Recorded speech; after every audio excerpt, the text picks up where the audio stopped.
Welcome. Welcome sa press con. Akala namin kung konti makakarating kasi maraming bawal ngayon.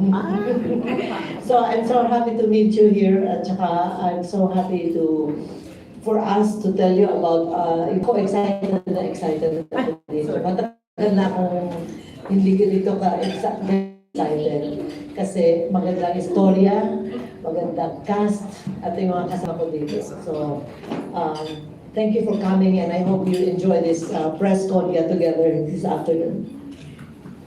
Alright, maraming salamat po, Direk. Alam ko excited na kayo makausap ang ating bigating cast dito sa harapan. Pero bago ay panoorin po muna natin ang isang special na video presentation na ihanda namin para sa inyo.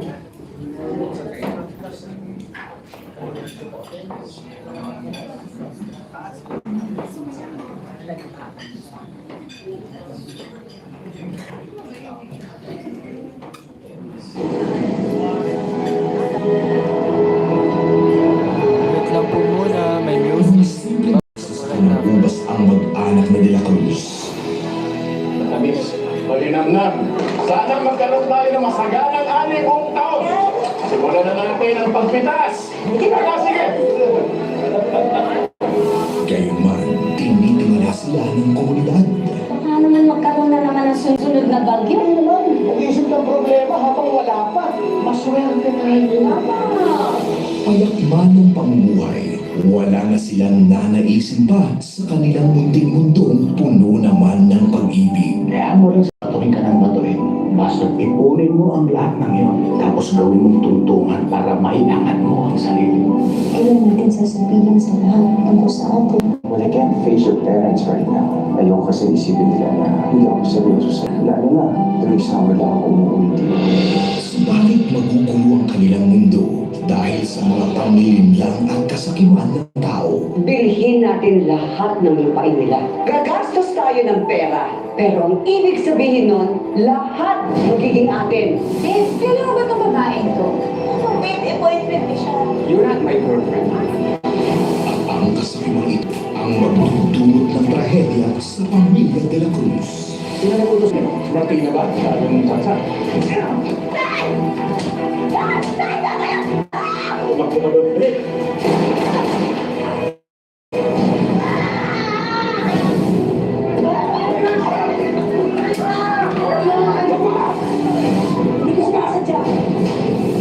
Babayaran yung ginawa niyo sa pamilya. Patayin mo rin ako gawin ng ginawa sa tatay mo. Magpapatuloy ang kamalasang aagod sa paghihiwalay ng kanilang mga landas. Nakuha ka niyo resulta ng blood care mo. Congrats! Buntis ka. Hindi ko siya mapapatawan. Sisiguraduhin ko magbabayad siya. Babayaran niya lahat ng ginawa niya sa papa mo. Pero magkahiwalay man ang mag-ina, pareho silang babang. Hindi ko na magkikimunto po. Mag-iingat ka para sa labas mo. Kung may mangyari sa'yo, paano? Mag-iingat ko ako, huwag kayong mag-alala. Bakit hindi na ba yung Chinoli? Sa inyong lahat, ang product lang niya consistent sa sales. Pero gaya rin ng ina, mahuhulog si Maggie sa isang lalaking hindi niya dapat mahalin. Bakit ka naman ipag-away? Pinagtanggol lang po ko ni June. Si June na naman. Alam mo, ayaw ko yung June na yan. Ayaw mo na nakikipagkaibigan ka sa kanya. Makalipas ang mahabang panahon, tuluyan ang hamon ng dating mga magsasaka. Kalimutan niyo na po. Ito po yung kontrata na binigay niyo sa akin kapag at firmahan ko. You're staying? I'm staying as the company's brand manager, nothing more, nothing less. What made you change your mind? Dahil wala doon sense? Ang bagong pamilyang mangunguna sa produksyon ng alak sa bansa. Gamit ang pinaghirapang yaman, makakamta nila sa wakas ang pinaka-aasahan. Inihahandog ng GMA Entertainment Group. Ang isa namang engrandeng-granong tututukan ng bawat Pilipino tuwing hapon. Kung sino man ang may gawa dito, sinusumpa ko. Mamatay din sila. Oo, gusto na ng dugo nila. Bilangin ang bituin sa langit. Pinagbibidahan ng mga award-winning stars ng Pilipinas.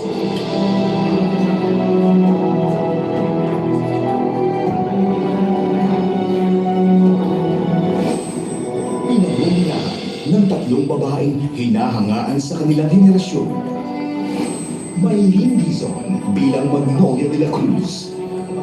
Ang nagmahal ng tunay, ngunit binaliwala ng minamahal. Magsisikap siyang ibangon ang sarili at maghiganti sa mga nang-api sa kanya. Upayat ang lahat sa akin. Ikaw, Martina, Marcel, Margot. Sinusumpa ko magagalik ako. At kayo naman ang tatapakan ko sa lupa. Kayo naman ang iiyak. At kayo ang titingala sa akin na sisiguraduhin ko na walang hindi makakakilala kay Magnolia de la Cruz. Carolina Alcantara bilang Maggie de la Cruz. Ang adventurous na anak ni Noli, masunurin sa ina, pero malihim sa mga pinaggagawa sa labas ng bahay. Makikilala niya si John at dito magsisimula ang kanilang bawal na pag-ibig. Sorry sa mga sinabi ko. Nare-realize ko na harsh. So, apologize natin. Ang nag-iisang superstar ng industriya, Miss Nora AUNOR bilang Mercedes de la Cruz. Masipag, maaasahan at may paninindigan. Ipaglalaban niya ang kanyang pamilya at ang mga taong umaasa sa kanya. Mukhang matapang pero dahil lang sa ayaw niyang masaktan ng mga minamahal sa buhay. Wala kang karapatan. Magsaya kayo sa araw ng libing ng asawa ko. Kriminal ang babae ito. Pinapatay niya ang asawa ko. Itinatampok sina Zoran Ligaspi bilang Anselmo Santos. Charming at mabuting anak. Si Margot talaga ang girlfriend ko. And between you and her, si Margot ang mahal ko. And not you!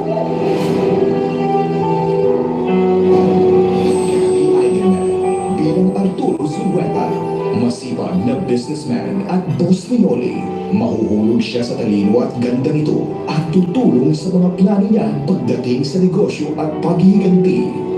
Ansel Santos will be there. They are co-sponsoring with us. Stay with me. Ay gusto ko nandun ka rin. Pero this time, you will be representing our brand as a manager. Bilang Fileo, bilang Margot Salcedo, ang mayamang kasintahan ni Anselmo at mortal na kaaway ni Noli. Malambing sa pamilya Santos, ngunit mababa ang tingin kay Noli. Dominante kay Anselmo at bilang ina ni June. Oh my God! Dito! Ito, loveless niyo mga hayop ko. Iwong! Hindi niyo kayo kinakate dyan? O inyo na kayo kasi makati talaga kayo. Candy Pangilinan bilang Connie Herrera. Matalik na kaibigan ni Noli, palabiro pero maaasahan ni Noli sa mga desisyon niya sa buhay at pagpapalaki kay Maggie. At sa tingin mo, hindi siya nasaktan sa ginawa mo? Eh kanina pinayami yung bata. Nagiging katulad ka na ng nanay mo sa iyo noon. Yasser Bacta bilang Anselmo Santos Jr. Ang maangas at astig na anak nila Anselmo at Margot. Creative at carefree dahil lumaki sa yaman. Magbabago ang lahat pag nakilala niya si Maggie. Dahil malaglag mo ang phone ko, hindi na kapalit. Why don't you save your number in here? Or better yet, let's hang out. At Isabel Rivas bilang Martina Santos. Mapagmataas dahil sa kayamanan ang mortal na kaaway ni Cedes na magdudulot ng pighati sa mga De La Cruz. Hindi lang pera ang kaya kong paandarin. Pati pa walang yang yun. Kasama din ang natatanging pagganap nila. Dante Rivero bilang Ramon Santos. Ang asawa ni Martina na mabuting makitungo sa mga magsasaka. Ikasisira ng kanyang negosyo ang kasakiman ng asawa. Ikaw ang nagpasunog ng tangina. Hindi totoo yan. Huwag kang magsinungaling sa akin. Narinig ko. Vicky Davao bilang Damian de la Cruz. Butihing asawa ni Cedes at ama ni Noli. Mahinahon at responsable bilang asawa, ama at pinuno ng mga Lupa namin. Divina Valencia bilang Edita Sinclair. Ang mayamang byuda na magiging amo ni Cedes. Siya ang kukupkop kay Cedes at tutulong na muling magkasama sina Mercedes at Noli. Kukuha ko ng investigador. Akong bahala, makikita mo anak mo. Dito ka na lang, hindi ka nakakalis. Ngayong Pebrero, samahan ng mga bigating bituin sa Pilipinas. Lagi ng bituin sa langit. Pera raw ang magpapatakbo sa mundo. Ngunit paninindigan ang magdidikta kung saan ito patungo. Mula sa direksyon ni Miss Loris Guillen. Mula sa Entertainment Group, Executive in Charge of Production, Miss Lilibet Girasunable. VP for Drama, Miss Reggie Acuña Magno. AVP for Drama, Miss Cheryl Ching C. Program Manager, Anthony R. Pastopide. Creative Team, Creative Director, Ali Adlawan. Creative Head, Miss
Kinaya nyo pa yung mga kapuso, talaga nakaka-excite yung mga eksena. Ano? Grabe. Hindi ba kayo na-excite mga kapuso? Ayan.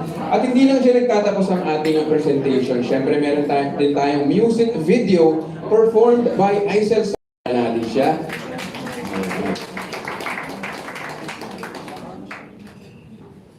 At kapili na po natin ang AVP for Drama. Ating pong palakpakan si Ms. Cheryl Ching C. Ayan. Sige po. Ayan, ating pong panoorin ang music video. Mute po muna.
Mapanoorin na lang po natin sa ibang pagkakataon. Pero ganun talaga, no? Ang bilangin ng Bituin sa Langit talagang classic siya, pero may modernong twist.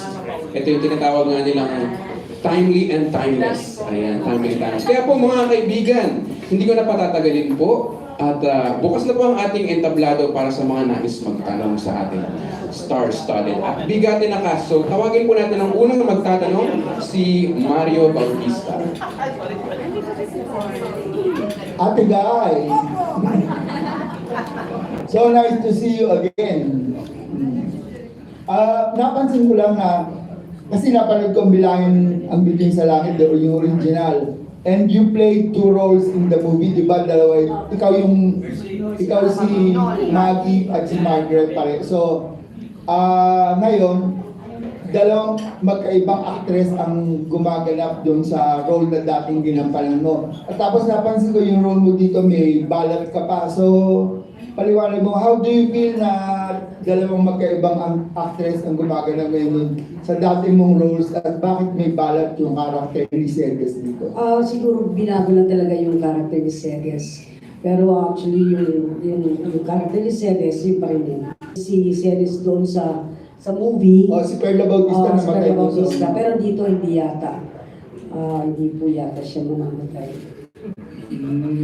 Aywan ko ha. Baka. Kahit pa hindi. Napakapalaban mo, no? Nakikipagsabol lang na kay Isabel Rivas, ano? Oo nga po eh. Tapos napansin ko, yun nga, bakit may balat ka dito? Bakit nga ba ako may balas? Siguro si Direk ang sasagot. Ayan si Direk.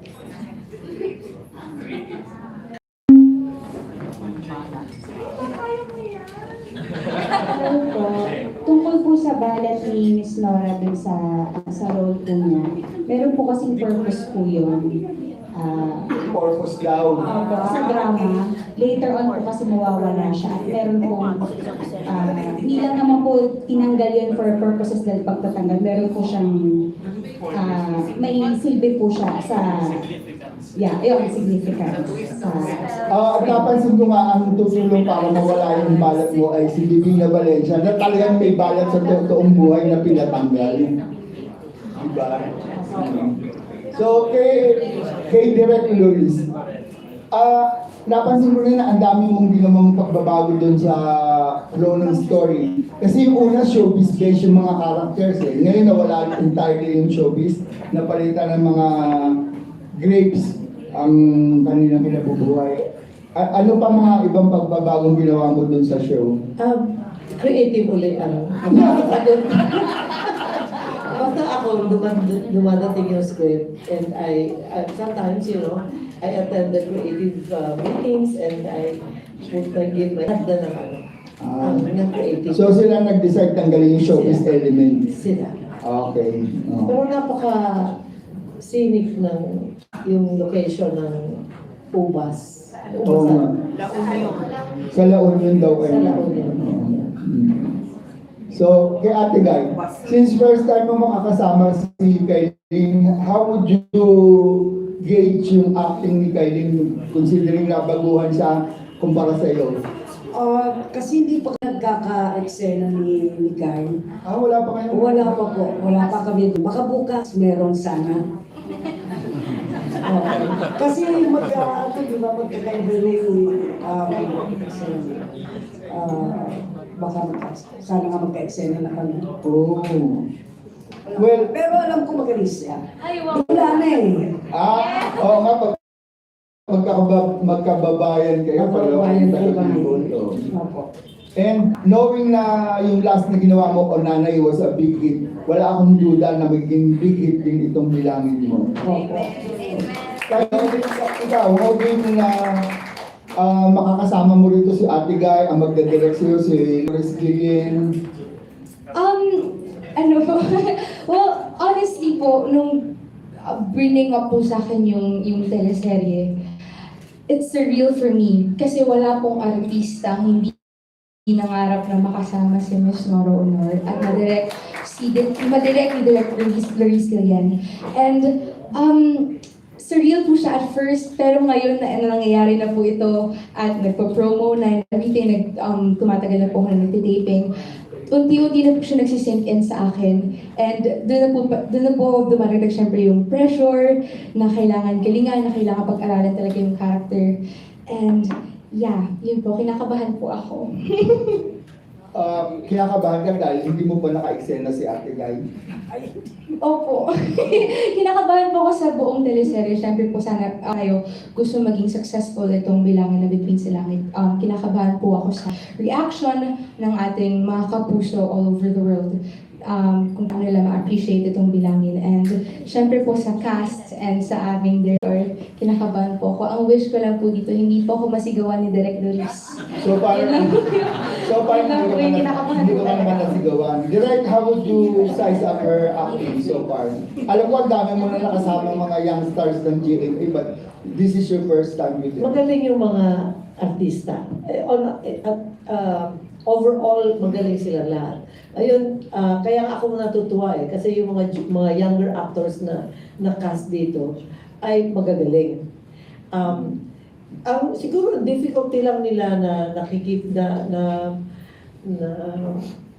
itong gagawin nila dito, hindi tulad na nagawa na nila noon. At saka yung characters kasi noon, hindi yung basta stuck lang, walang masyadong buhay na sariling buhay outside of their relationship sa other characters. Kundi meron talaga silang character at mundo na ginagalawan. So, for example, si Kyle has to adjust to that na not only she's not just a typical teenager in the beginning, pero yung mga dominated by sa trailer na sabi ni Candy sa character ni Magnolia na nagiging tulad na rin siya ng ina niya. Sa kagustuhan niyang ayaw matulad sa naranasan niya bilang dalaga ang anak niya. So, nagiging mahigpit siya. Overprotective. Pero siya naman, since it's modern and since it's ibang milyon nasa Maynila na, meron gusto niyang pasukan ng mga experience na kung saan niya ma-express yung tunay na hilig niya bilang teenager. Katulad ng pagko-cosplay, doon na niya nakilala yung character naman ni Yasser, yung June. So, gano'n. So, I'm just, dahil magaling sila, I'm also inspired na hingan sila ng mga bagay na hindi ko mahingi kung so-so lang ang abilidad nila. But yung si Soren kasi ka-work lang kay Maylin sa Haya, tapos ngayon sila ulit, okay lang ba sa yun? Parang love team na sila. I don't really mind kung nakasama na noon, basta willing naman sila pareho na to work on their rapport para makagawa naman ng iba. I'm sure, since they're also veterans, gusto rin nila bawat programa na umpisa nila, maiba naman ang gagawin nila para mas hindi boring, mas exciting, mas challenging. Isabel, parang napakasama ng character mo rito. Laki naman akong masama. I'm always the villain. Yeah, yung huling ginawa mo sa kabila. Ano na naman, kontrabida. Ngayon, di na. Di pa dumadating, tawag pa lang, alam ko na kontrabida. Pero this time, kakaiba si Ate Gayang kasabutan mo. Ay, nako. Tito Mario, my gosh. Sobrang elated ako. Nung sinabi sa akin over the phone, sabi sa akin, pag-uusapan ba na? Hindi. Okay ako sa lahat. Hindi. Wala akong hihingin. Wala. Nothing. NORA or NOR yan eh. Makasama ko lang siya. Luris, actually at that time, hindi ko pa alam si Luris. Direct Luris. Pero now, oh my gosh. Friends, this is a real nice cast. Kasi may bonding, may puso, may relationships lahat ng tao. So, no questions asked dahil kay Ate Gay at kay Luis, okay ka na kagad? Oh yeah. Oo. For everybody, even Miley, even Ina, lahat kasi parang swak na swak yung characters, parang ang liwanag ng mga characters namin. Good luck sa inyong lahat. I'm sure naman mag-relate. Alright, maraming salamat po at maraming salamat sa lahat ng sumagot. Ang susunod po magtatanong ay si Richard Paglikawan. Nasaan po siya? Magtaas lang po ng kamay. Ano pala agad? Hello, this question goes to Iya, sir. So, tanong ko lang, happy ka ba dito or nag-audition? Since first na leading man mo to, leading, lead role mo to. Nag-audition po. Medyo marami rin kami nag-audition. So how's the process and ano yung pakiramdam na ikaw yung napili for this role? Sobrang like kong sinasabi sa sarili ko na sobrang swerte ko. It could have been someone, pero ako yung nandito sa role na to. And sobrang thankful, grabe. Parang itong isang achievement to bilang isang aktor, mapapaguhan, mapapatikan sa industriya. Sobrang all-star cast, mapabilang lang dito, sobrang thankful. And sobrang pasasalamat sa team ng Bilangin, sa GMA Network and Artist Center. Okay, so you'll be working with Candy. Yes, So ano yung first impression mo with Candy? Sobrang saya niyang sama. Una kami nagkatrabaho sa Kambal Garibal, pero doon sobrang intense ng eksena namin. Magka-away intense. Then ngayon, love team na. Yeah, sobrang yung transition, napakasaya. So anong ina-expect ng mga viewers sa inyo dalawa? Si Kai, sobrang bilib ako sa kanya kasi for her age, napakalalim ng emotions na binibigay niya. Minsan may mga bad days. Naka 4 taping days na kami, no? Minsan ako, ginagawa ko lang, nakikinig lang talaga ako sa kanya and lumalas na lahat. Ina-acknowledge ko lang kung ano binibigay niya. Napakagaling. And yun, like sinasabi ko, she's the quintessence of a young actress. Thank you. Alright, maraming salamat po. At ang susunod po, magtatanong ay si Lester Ramos. Sige, tanungin mo. Ay, hello po. Follow up na lang din ako kay Kailin. Any additional din sa sinabi ni Yazzer? Kamusta siya bilang, ka-love team? Siya na ba yung bago mong love team? Ako po kasi kapag tinatanong po ako sa love team na ganyan, well, I'm thankful po na binibigyan po ako ng network ng ka-love team or support para dito sa karera ko. Pero, siguro for this show lang yung sa aming dalawa ni Yasser kasi mas gusto ko po kasi na independent ako. Independent actress. But I'm thankful for Yasser and yun nga po, sabi ko nga po, just like Yasser, magaling po si Yasser na artista. Kasi nakasama ko po siya sa Kambal Karibal nga po. Doon nga po yung intense scene, sinampal ko siya doon, sinabunutan niya ako doon sa scene. Yeah, sinabunutan po ako sa Bilangin. Kumbaga, natural na rin naman po yung papakita namin sa viewers. Thank you. Yung follow-up question lang din po ako kay Soren. Yung kay Dito Marian sinabi kanina, medyo maraming nakakapansin na ang ganda ng chemistry niya ni Miss Maylin. Kamusta siya katrabaho, yung working relationship na together since marami na rin kayo pinagsamahan? Yeah, first time ko makasama si Maylin, Tito Mario is correct, sa Sahaya.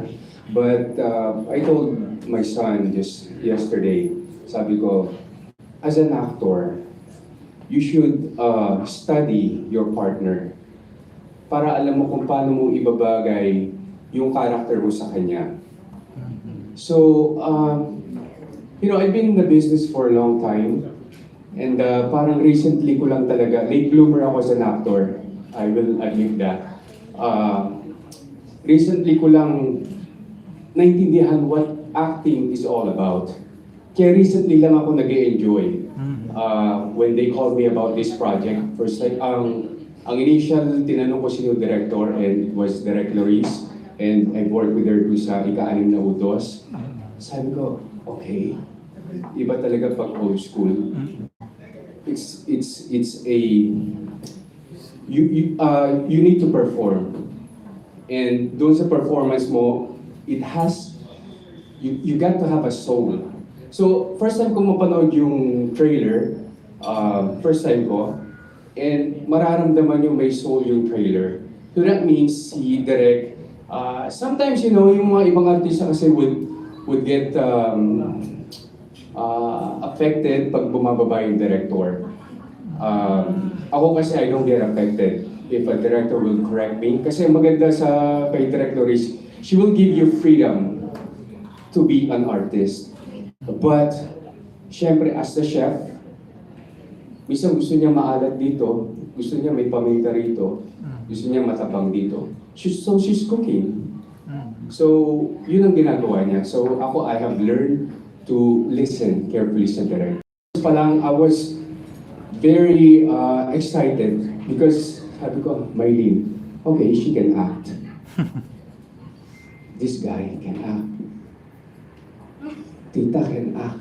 Mylene can act. Miss NORA, AUNOR. And then, she can direct. So sabi ko, okay, parang pagalingan ata tong show na to. So, mararamdaman niyo naman sa trailer, everyone is acting. Ayun, so I'm very excited and also I'm very, ano ba yung tanong mo? Ba't ako napunta ron? Mylene, there you go. Kasi si Mylene, I know she can really perform. So,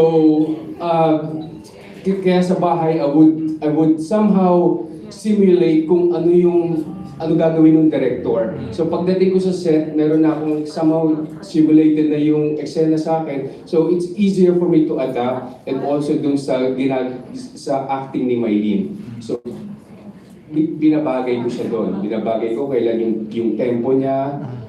So para harmonious yung dialogue namin. Ayun. Another question. Oo, kasi it's another father role. Pagka ganito ba na father role ulit yung gagawin mo, ano yung challenge pa sa'yo? And mahirap pa ba para sa'yo yun? At ano yung pagkakaiba nito dun sa mga previous na ginawa mo as father role? Okay. First of all, physically, I have to be fit. Kasi yung father role na binibigay sa akin nila, sexy father role. Okay. So, I have to be constant. Because recently, when you say the guy is 50 years old, it's not a typical 50 years old, 30 years ago na talagang that bad. Nowadays, a 50 years old looks like a teenager, dressed up like a teenager. So somehow, that's what I'm trying to present sa show ngayon. I'm not trying to be the dad like 30 years ago. It's medyo, kung tawag nila millennial, may pagkaganon. So I have to keep up with my kids, kung ano uso, kung nanonood sila Korean novela, nanonood din akong Korean novela, yung mga gano'n. Kaya Sorry. Last question ko for Gabi. Gabi, may pressure ba sa part mo? Kasi yung mga previous role na ginawa mo, medyo mataas yung expectation sa'yo ngayon dahil tumatak yung mga previous role mo. Anong challenge pa sa'yo ngayon at paano mo pinaghandaan yung role mo? Hello po. Actually, for me, I always take each and every project that's presented or that's given. I always take it as a challenge. It's always a challenge. And I make it a point to make it a challenge. Kung tatanungin niyo ako anong difference nito sa mga previous na nagawa ko, well, the last show that I did, para lang clear, ang title ng show na to is Bilangin na Bituin sa Langit. Yung last na ginawa namin ni Kaylin is Inagaw na Bituin sa Langit. Wala Bituin. So, basically, if you look at it, pag i-scrutinize ninyo, yung character ko doon, I was parang Knight in Shining Armor ni Sunshine Dizon. Knight in Shining Armor ni Mylene, which is yung character na Snowly. If the character is given to you sa script na ganito ang gagawin mong role or ganito ang character mo, ano pa bang pwede mong ibahin? Ibahin mo yung atake, ibahin mo ano. But since the character is presented as it is, what do you do about it? Then comes the challenge. That's why sana supportahan nyo, panoorin nyo. Pressure is good, but kailangan good pressure yun. You have to withstand lahat ng obstacles para malampasan mo yung pressure na feeling eh. So, that's why I'm very thankful because of these cast, these people that you see here. Sabi nga ni Zoren, tinitimpla-timpla niya, nakikita niya. Technically, I'm also an observer. I observe each and every na lahat ng nandito yung cast. Ang hindi ko pa nakaka-eksena, si Yasser, si Miss Nora, of course, si Kylene, si Tita, hindi ko pa nakaka-eksena. Yun ang mga gusto namin mangyari sa isang show. Maliban sa we're doing this show, gusto namin maka-eksena ang bawat isa. So, yun pa lang, challenge na yun kasi how do you deal with it pag hindi mo sila nakakasama?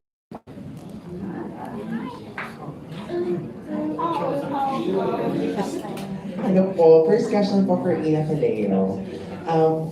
First ba ninyo ni Miss Doris together on a TV show? Parang hindi naman. Ay, hindi po. Yung first calls, actually, yung akin pa rin ang bukas. Pero very short lang. And then, yung mas mahaba yung hanggang makita ka muli. Yan na mas mahaba. Yung panghapon din. Pero parang iba to kasi parang grabe yung mga confrontation scenes yun ni Maylene. Ikaw namin mag-speak for her, no? Kasi malala yung mga sabunutan yata at tulakan. For me, honestly, mas nata-challenge ako dito sa role ko ngayon. Kasi, I guess because the previous one, I played somebody with a mental disorder. So it was my crutch. Yung bang parang, pwede kong gawin to kasi ganun yung isip niya. But this one is, hindi naman siya sira ulo. Wala siyang problema sa utak. But then it's sa puso, and then it's also, I guess, culture or like how she grew up thinking she was above everything else. Parang because she was rich. So, ang laki nung psychological din na hinihingi for the role. And like what Mommy said earlier na parang since magaling kayo, hihingan ko kayo. I really feel that in this show. And I also feel so honestly insecure to be with everyone. Kasi sa set, masaya kami. As in, super professional ng lahat. And yun lang ang kinukwento ko nga lagi. Ang aga namin matapos mag-taping kasi my tent mates are, yun nga, si Mylene and Candy. And every time nagtitaping, ang bilis tawagin sa ibang, ano next? Anong ganon? Alam na kagad yung linya, bis ka na. Yung ganon. So parang, I feel like, tinaas talaga nila yung bar for professionalism. And then yun, so si Mommy mismo, hinihingan din niya ako. Like sometimes I would do the scene and then bababa siya ng naranasan ko na rin yung bumaba siya sa set. So, ninenervous din ako like everyone else. Kasi ayoko syempre mapagalitan sa harap ng ibang tao. Pero wala din naman siyang pinalalagpas. So, and then yun nga, like si Zoren said also na she would ask you to attack it in a totally different way from how I thought it feel. Parang sort of inadequate. So I always feel like I have to work on my toes to be fair to everyone. Pero parang ito ata yung pinaka-grabbing contributor role to date, no? Kasi ano naman natin yung gawa ni Mommy mo na ika-anim na uto. So parang medyo kumapantay doon kasi panghapon. So ready kayo for more ni Mylene? I'm ready. I'm ready. Actually, nininervous ako kay Mylene kasi she's already super established na magaling na artista. She's not just bida-bida, she's also a good television and so I have that much respect for her also. So to be kontrabida to her, I really have to find in me yung paano ko siya sisindakin. Because ang lakas ng personality niya di ba? Malakas ng personality niya. So talagang, hindi ko siya pwedeng hindi ko siya pwedeng daanin sa whatever tricks na yung gano'n that worked for some other actress. With her, I really have to find, what is her weak spot? How do I attack her? Yun. So, it's a challenge, but it's, like Gab said, I love the pressure. From another confrontation scene to another po, no? Miss Isabel Rivas and Miss Nora Honor po. Pwede kong pakwento lang kung paano nangyari yung inyong matinding. Parang madami po kayo awayan nasa putik, merong nag-away po sa party. Paano niyo po sinuot together yung mga fight scenes niyo? Oh God! Oo, bubugan. Sabi niya. Sabi Isabel. Ikaw na nga subukan. Hindi. Siyempre, we try to, to make it the most truthful na kaya namin. So, takot nga ako sa fans ni Ate Guy. Baka mamaya bambuhin ako eh. Ano naman? Trabaho lang, I love Ate Guy. Pero sa inyo po ba mahirap? Kasi syempre mo bilang malalakat kayo kay Ate Guy. Ay, oo. Ano po yung... My gosh! Nababaan ako sa OB-van dahil dyan, dahil nagkakanda, dulas-dulas ako sa tension at lahat ng nararamdaman mo, sa heart attack. Parang gano'n. Pero naitawid naman po. Oo, at saka, oh my gosh, how professional lahat yung mga nasa harap ko, tagiliran ko, everybody is so professional. Makikita mo, mararamdaman mo. Okay po. Thank you po. Last na po kay Kailin.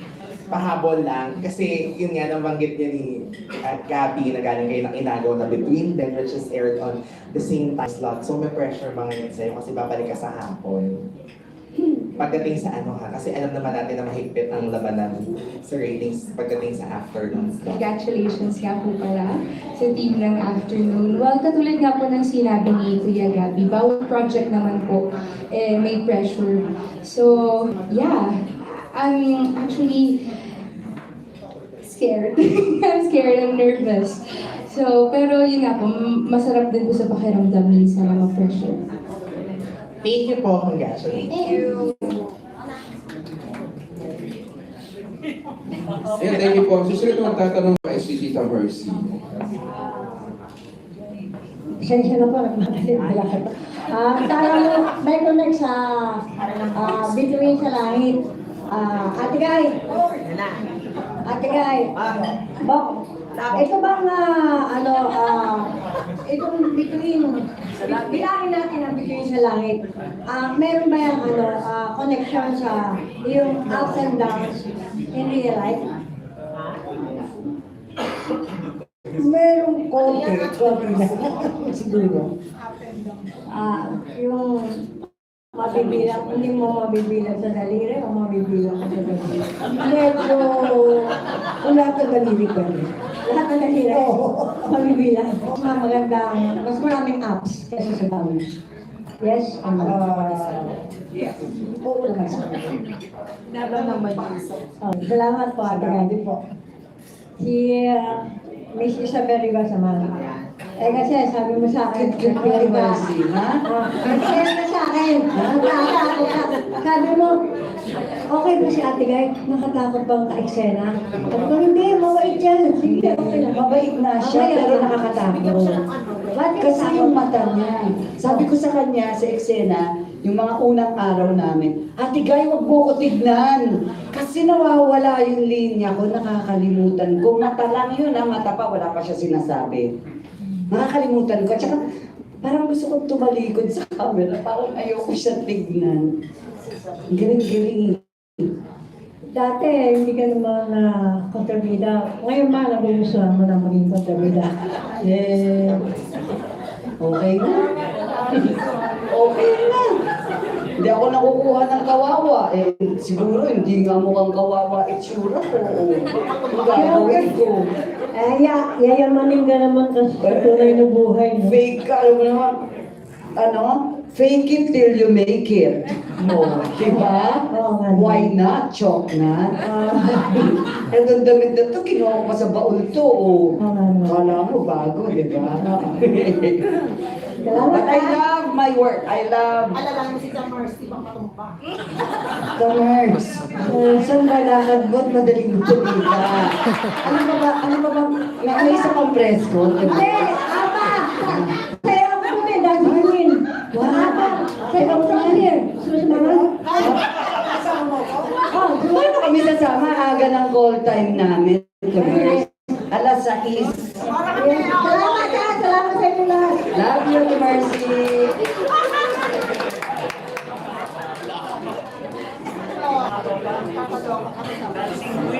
Alright, maraming salamat po. po, Tita Mercy, sa naka-close and personal. Meron po bang gustong magtaas na po ng kamay? Meron po. Ay, iimbitahin ko na lang po yung... sige po. Kung wala na pong tatanong, iimbitahin ko na lang ang ating kanilang message at imbitahin ang ating mga kapuso para makinig. Yan, mga kapuso, malapit na po ngayong February 24. Ayan po, abangan niyo po, napaka-grabe ng eksena. Ito po yung project na hindi po talaga dapat natin take for granted dahil napakaganda ng kwento. At sa writers, sobrang ganda ng script. Kahit remake siya, pero sobrang ganda ng mga flavors na dinagdag nila. Ayan, malapit na po, abangan niyo po. Yeah, gusto ko lang sabihin kay Kaylin, you should not be nervous because naniniwala ako, if a project doesn't make it, pero maganda yung project, you should still maganda. You can base it on the trailer, makikita mo yung intensity ng bawat character, and ngayon pa lang, congrats to everyone, and I love what yeah, 2 years ata ito. Yeah. Ayan, next naman po si Miss Ina. Kung may message po si Miss Ina.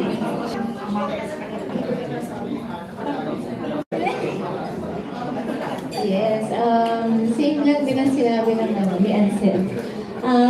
Sana tulungan mo ay supportahan yung mga na ipagkalat din ang tungkol sa bilangin ng bituin sa langit. And I can honestly say na pinaghirapan, pinagbutihan talaga ng bawat member ng team. You know, it's not just the actors but also everybody else behind it. Yun. Tsaka, yun. I'm very, very happy and honored to be part of this row of actors here. Sir Gabby, may message po. Keep smiling. Siyempre dito na naman po kami. May bago na naman kami ihahain para sa inyo. Sana po supportahan ninyo. And like we always say, a good story and you have good actors, icing on the cake yun. So, please support Bilangin ng Bituin sa Langit. Maraming salamat po. Hi, Terrors. Salamat kasi nakita ko rin ng mga kaibigan namin, nila Ate Guy, na napakatagal na panahon. Nakakatuwa, di ba? Ang sarap-sarap na hindi lang yung show, but you see the people that you love in industry. And guys, love ko kayo. Alam ko, susuportahan niyo syempre, Bilangin. Like mangga.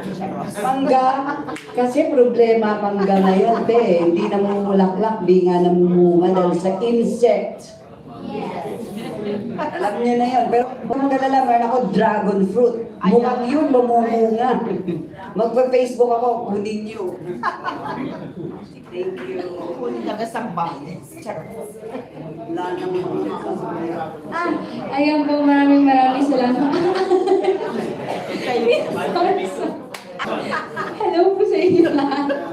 Maraming salamat po sa pagpunta dito. Maraming salamat po talaga. Please spread the news na may bilangin ng Bituin sa akin po. Again, February 24 na po yan sa GMA afternoon. As I said kanina, I'm very happy to be able to be handling this show, the historia ng show, and to have a good team. And especially, I'm so happy that binigyan ako ng ganitong cast bago ako tinawagan.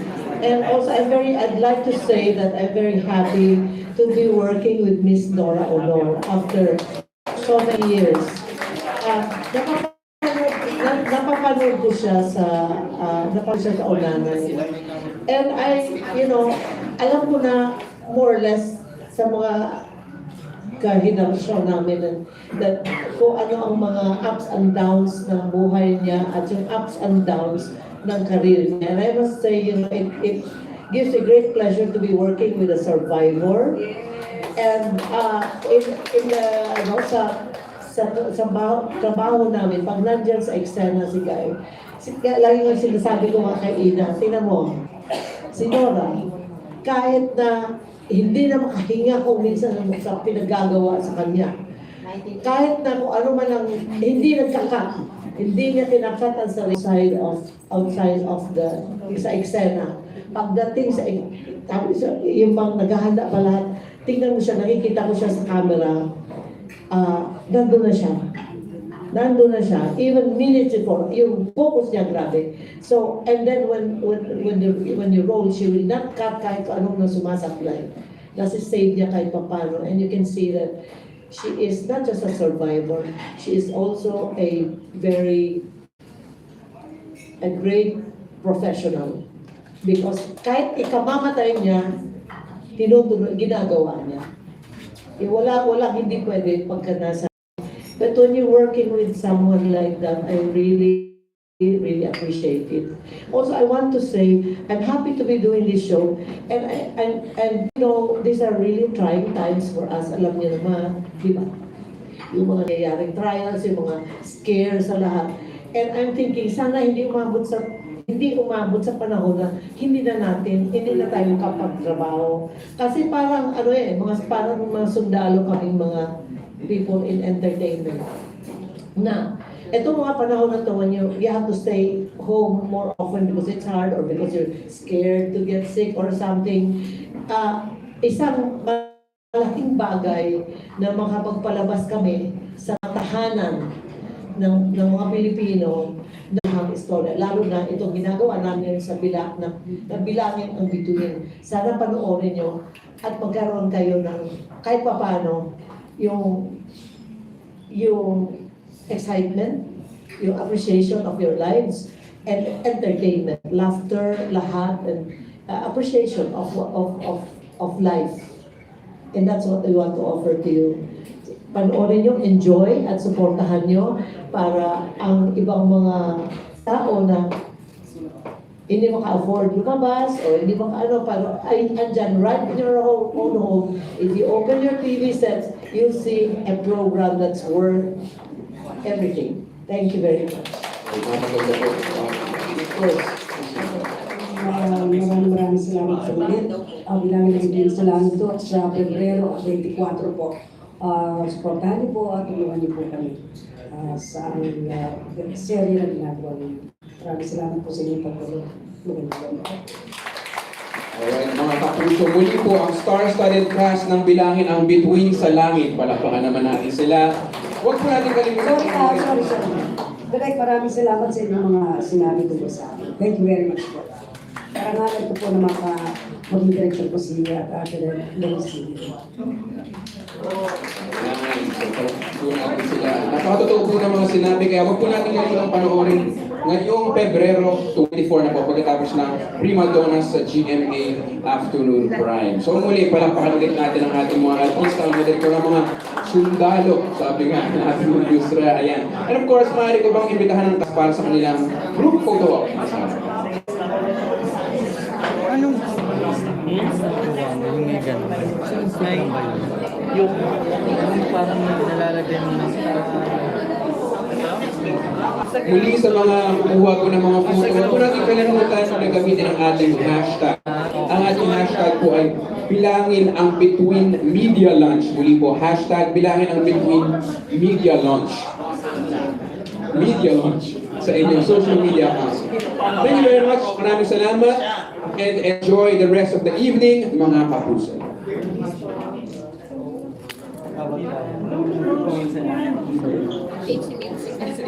This side naman po, ate guys. This side po. Thank you.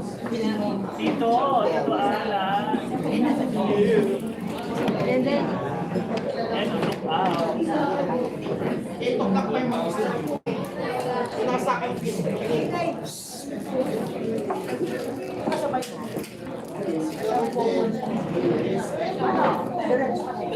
Dito po. Ikaw, diretso ka na. 1, 2, 3. Sa mga 1, 2, 3. Thank you.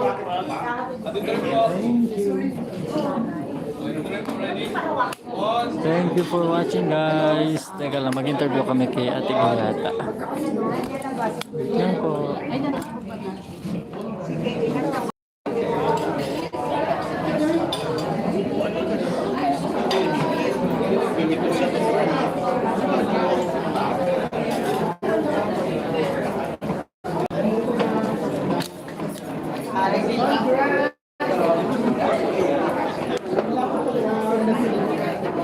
Wala pa.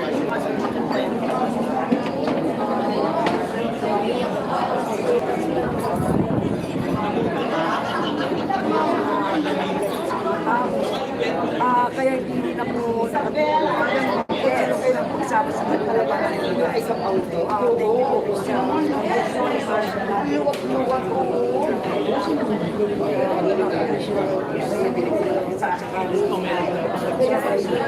Sige, bakit sabi sa'yo? Bakit sa ground zero kayo? Medyo Madaming sila. So, nagpunta kami talaga sa bayan ko. Nag-isa namin yung maraming mga tao.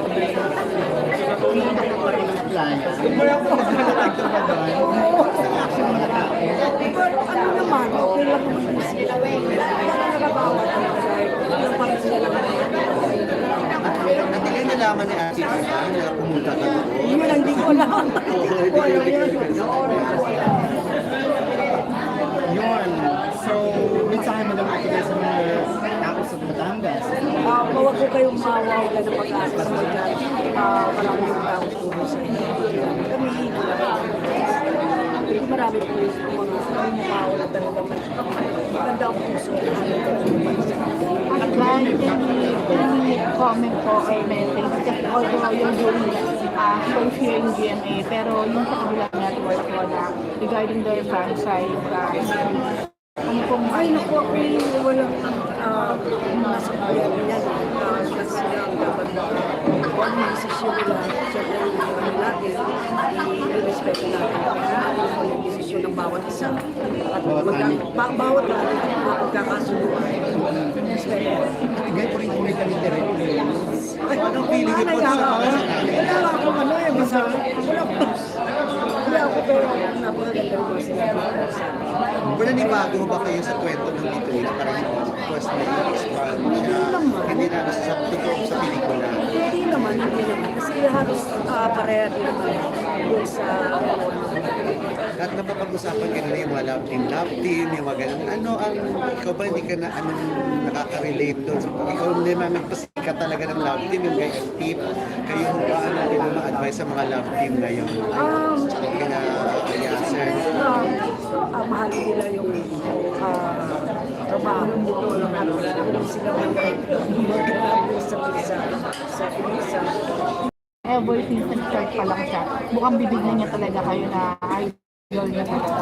Ay naku, napakabait ng bata niya. Wala ko masabi sa puso. Magkausap na kami.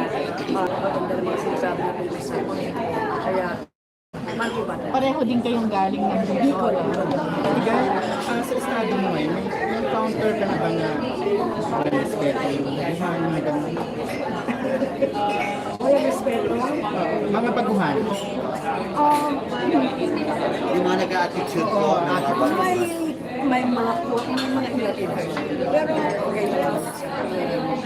Grabe, ganun ako, guys. Sino yan? Ako talaga, masama ko. Wala naman. Paano natin kayo hindi ka pinagdaan-daanan ka na?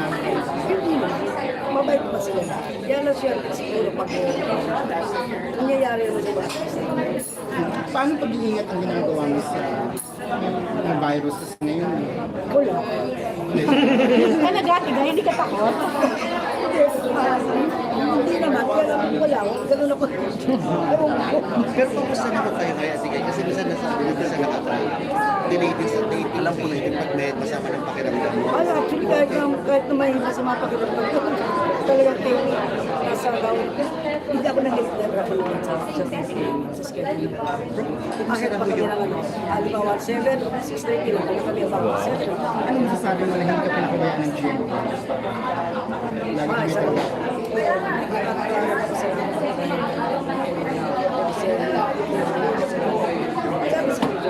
So, kumusta na yung health nyo ngayon? Medyo okay na. Pero hindi naman kayo masyado naging sakitin, ganyan. Hindi naman, pag sinulan mo kasi makakasama ka sa aso. Hanggang ngayon pa rin natin. Oo, hindi ko nawawala yun. Tingnan may love life pa pa. Magba-Valentine. Magba-Valentine. Valentine Day daw kasi ate guys. Wow! Wala na.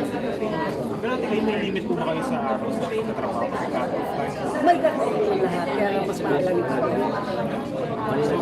Kasi,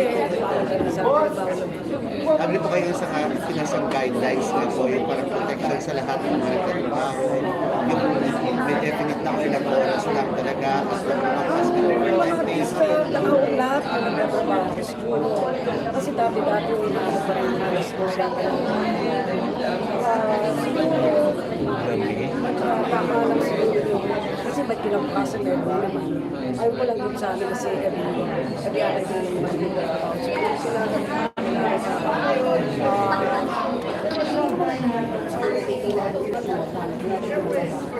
Pinaka-late na yun.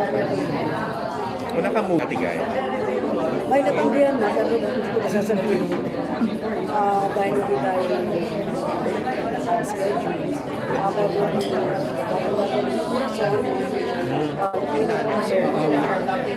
meron ako kay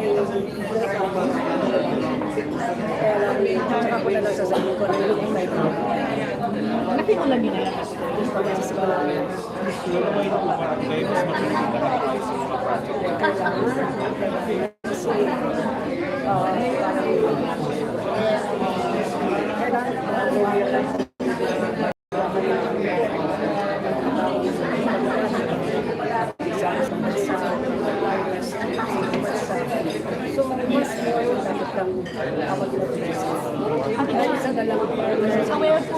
Aware po ba kayo sa pananalo ng South Korea sa Oscar? Na-inspire po ba kayo dito for Philippines naman? Hindi na bro ka kasi Ate Gay ang kaya kahit talaga, Italian University. Sayang yung mga direktor ng mga Thank you. Salamat. Thank you very much po.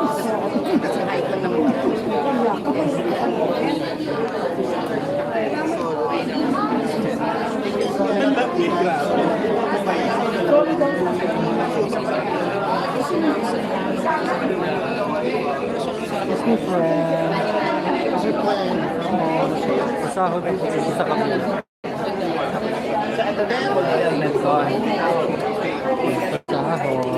Hindi ako my mom. Ano niya, explain sa akin yung and yeah, wala naman po. Pero syempre, nagalit po ako sa that. Paano siya, ang ano pag-ugnayan doon sa kanya? Well, si Yasser po kasi dito. Doon nga po sa previous movie, magkapatid po kami. So dito, reveal magkapatid ba talaga kami or may ibang nag-join. So, ayun po, doon dito may kinanimagi, dahil kay Yasser, dahil kay Jude, may kinanimagi na may ibang mundo pala, hindi lang personality, hindi lang, kumbaga may realidad pala, doon niya ma-express ko siya. Pero hindi naman actually magkapatid. Doon sa movie po kasi magkapatid talaga sila. Pero dito, hindi. No one knows po. So, di ba love din kayo for this series? Pero, hindi ko natin alam, mali niyo po pag maging successful dito. Mali niyo po. magkailaban kayo. Bigla siya Ay, naging Ayoko close na kayo. Parang close na daw kayo ngayon. Real life, di ba? Tawagin mo nga yun. Kung gaano kayo ka-close. Di ba? Parang sabi daw naging close na talaga kayo. Gaano ba yung close kayo? Real life. In real life, mas naging close po kami. Sabi ko nga sa kabal-karibal, na-break agad yung awkwardness doon. At sa real life, mas naging close kami nung pinag-usapan na namin yung character. And si Yasser po kasi, pinapatawa niya lang naman po ko lagi. Pinapatawa niya po ko lagi. So in other words, happy ka rin sa Opo. relationship mo with him, Yes. even as a friend. Yes, sobrang saya po. Kasi masaya siya kasama, kumbaga light lang po. Medyo madaldal nga lang minsan. At medyo pag nasa set na po kami, nagiging madaldal siya. Natatakot na po kay director. So, binablock ko agad siya pag nasa set. So in other words, parang he's the one who's making you happy. Wow! What a big sentence! Yeah. Even my family, my friends, my family.